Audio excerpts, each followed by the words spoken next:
but we go state by state. That's how we pick presidents, and Florida has 29 electoral college votes, so it is one of the biggest prizes on the map, and it is always a battleground state. And again, Biden on top right now, 50.6 to 48.4.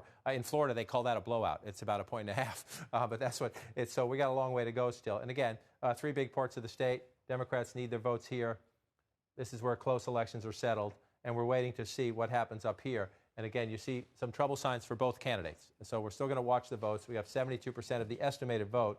We'll watch as it plays out. Why do I say trouble signs for both candidates? Let me start up here in the northern part of the state.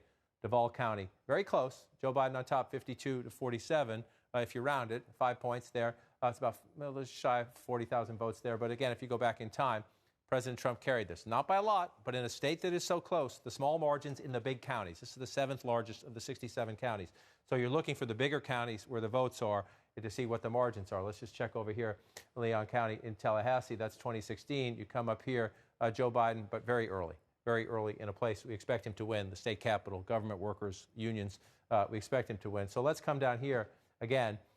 This has been holding steady for a while. And again, this would be the biggest danger sign for the Biden campaign in their war room right now, and the most encouraging sign for the Trump campaign in its war room right now. Miami-Dade is the largest county in the state by population.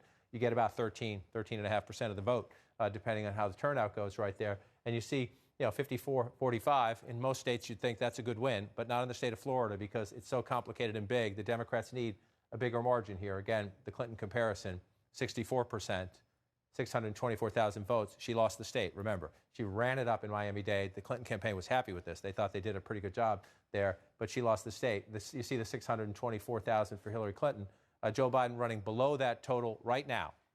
We have more votes to come in, and we'll see, and we know turnout was up. Most of this, not all of it, most of this is people who voted in person early. So we're waiting for the election day vote. Republicans think that's where they do best, but it's the Democratic area. Let's see. That's why the Democrats sent Barack Obama down here twice to try to turn people out to vote in the end. The former president trying to get African Americans and others to turn out. And so now you pull it out and you see the state is starting to fill in. And again, Florida doing a good job counting quickly. Let's just walk up the coast first. Broward County, this is what Biden needs to do here. Again, you want to run it up here. The president's going to win the smaller rural counties, so the Democrats need to run it up. This is the second largest county, just shy of 10% of the vote here. And then Palm Beach County. This is what the Democrats need to do and what Joe Biden is doing right now. Just for comparison, 60.2, 57% when you round up, so a little bit better here. Not as many people here, so it's hard to make up what you're missing in Miami-Dade, but you take everything you can get as you try to go through it. And then this is the key part of the state, the western part, the southwestern part of the state, Naples and surrounding, critical for the president. These votes are starting to come in. 61, focus on the 61 or round it up to 62, and then remember the 120,000. You go back 4 years ago, 105,000 and 62. So the president's got about the same percentage, and more people are voting. More people are voting in this election. Turnout there. Hillary Clinton gets 61,000 votes there.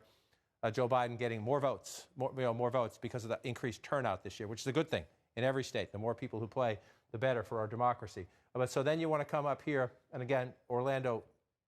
Earlier I said it didn't matter. This was red. It was early. We only had a couple hundred votes.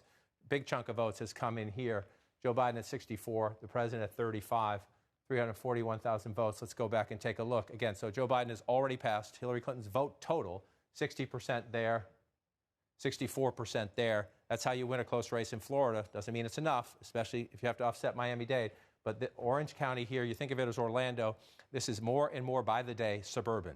More and more Latino, more and more college educated, more and more complicated. And this has been very hard hit by the economy.